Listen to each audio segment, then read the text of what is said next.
11-play drive. Well, partner, that's a lot of offense to run there to only get 3 points. I just wonder, are they going to recycle those plays because they were successful in getting 3?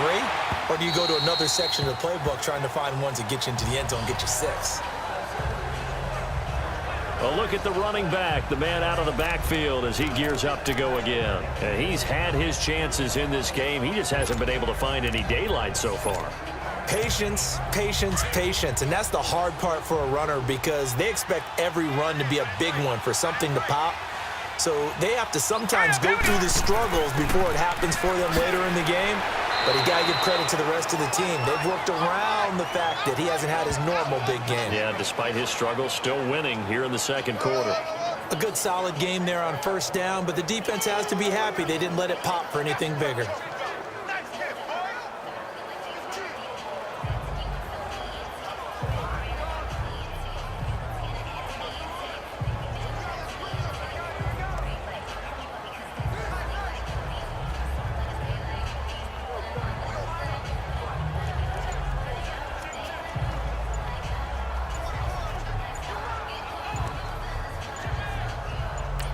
Now whistles and a timeout with 3 seconds left in the first half.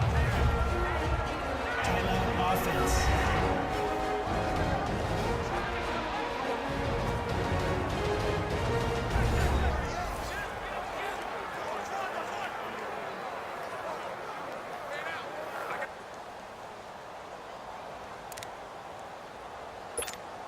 Here's 2nd and 7 now from the 28.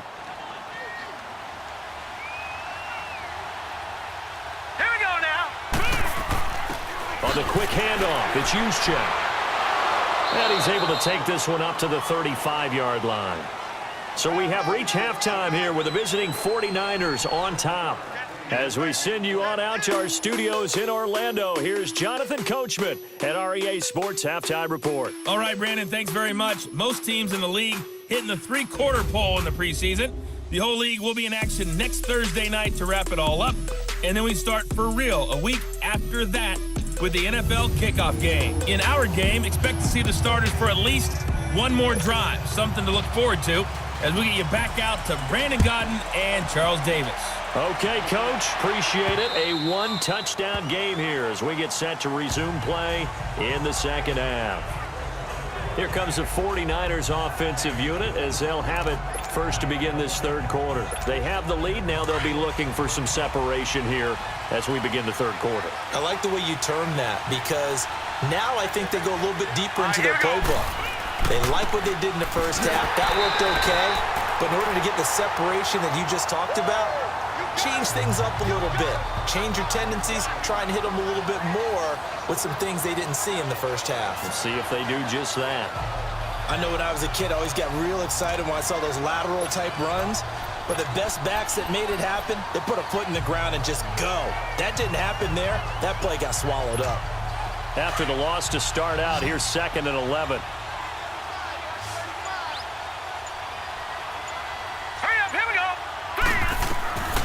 Now they'll throw here out of the gun. That's to the right side, complete to Kittle. And he will lose yardage here back at the 23-yard line. It'll be a loss of 1, and that's going to lead to a 3rd and 12. And never good on a pass completion there to go the wrong way, lost yardage. No, for some reason it seems to work better when you throw it downfield or you can move the ball downfield running it that way, doesn't it? But in this case, if you're the defensive guys, you're energized, executing well, and you caused a lost yardage play. That's going to feel good and look great in film. And a big loss here as he's taken down. That's be exactly what they were looking for coming out to start the third quarter. Get a sack, get off the field, get the momentum going in their direction. Get the ball back to your offense, right? Get that momentum because, hey, this lead is very, very slim. Now a fair catch called for and made right on the 45-yard line.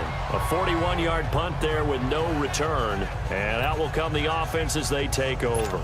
So now a look at the Broncos as they head back out there for their first possession of the second half. They were able to get the stop defensively. Now a chance to turn that into points on the offensive end. Can you imagine what the grease board looks like at the half? Because tell me. That's exactly what they printed up. stop them on defense, get the ball back for our offense, and go downfield and score some points. Now, the last part remains to be seen, but they got the first part done very well. Do people use grease boards, or you mean the magic marker boards? Yeah, those two.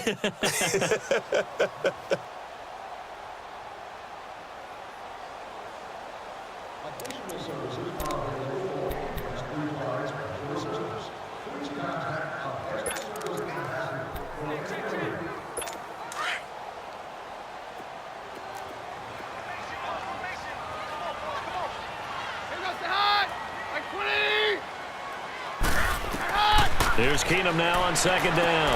Over the middle, complete. It's Page. And they'll work this down to the 40-yard line. Tackled there. That one going for a gain of 11 and a Bronco first down. As far as tight ends go, this guy's not a speed burner. He's much more of an inline blocking type of a tight end. But how about this last play? Made a nice catch and picked up a first down. That's what impresses me about him. When he's called upon, he usually gets it done.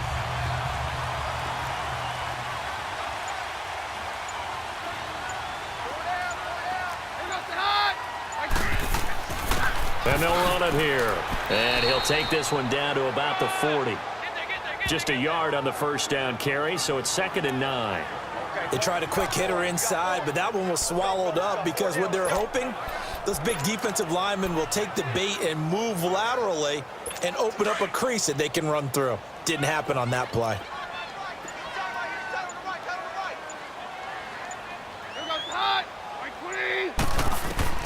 On second down, here's Keenum. Caught left side, Williams. And he's taken down inside the 30. 12 yards there as they keep this drive rolling. It's another first down.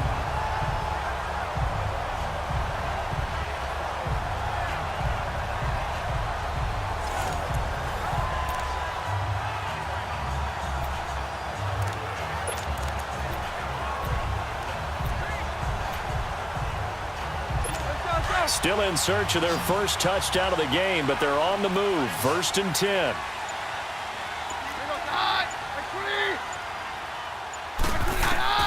Keenum now on first down. Man open left side. It's Williams. And he'll be brought down inside the 20 at the 19. Give him 9 there on the first down completion.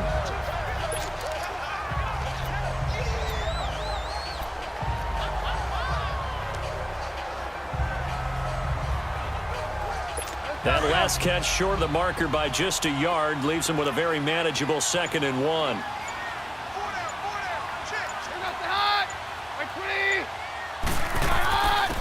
And they'll try the ground game here with the running back. And on this one, he'll get to the 15, right at the 15-yard line.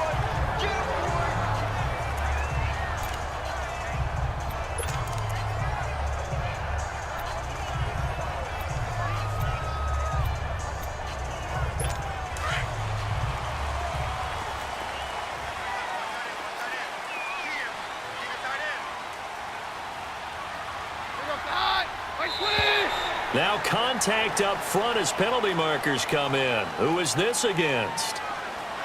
Encroachment, defense. So a jump there defensively. It's a killer. Watch the football. Still first down. Don't move across the line of scrimmage until the ball moves.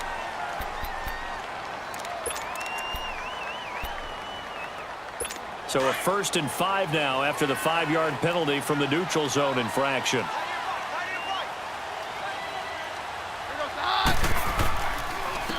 And they'll go with the ground attack here. And the stop will come inside the 5 at the 4. 7 yards on the pickup there, and now they've got it 1st and goal. He's had a ton of success here so far, but you get the feeling that he might be on the verge of popping one. Yeah, even on that one, there was a little bit of a hole, but it closed there quickly at the end.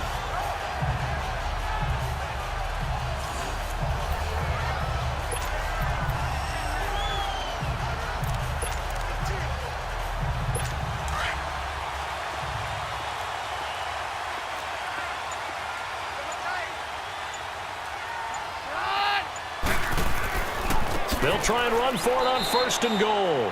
And that play going absolutely nowhere as he's belted before he could get out of the backfield. He'll wind up losing a yard on the play, and that'll make it 2nd and goal. That's a really alert defense there because they saw the heavy look come in from the offense, countered it with extra linebackers who brought a little bit of speed and heft, and able to really make a big-time play for their defense. They'll give it to him up the middle, and he is going to be stopped cold behind the line of scrimmage. It's a loss of 2, now 3rd down. Sometimes with the running game, you've just got to stick with it. Look, it's the 3rd quarter, no time to panic. But that also doesn't mean you just do it the same way you've been doing it the entire ball game. Maybe change up some blocking assignments or run a few different plays, but stay with the overall essence of the running game. Keenum now to throw. And this is going to be incomplete. Fair to say, hasn't been his best game throwing the football, but also not getting a lot of help out there either. Yeah, you nailed it pretty well, you know. He's got to throw it better, got to get more help. Obviously,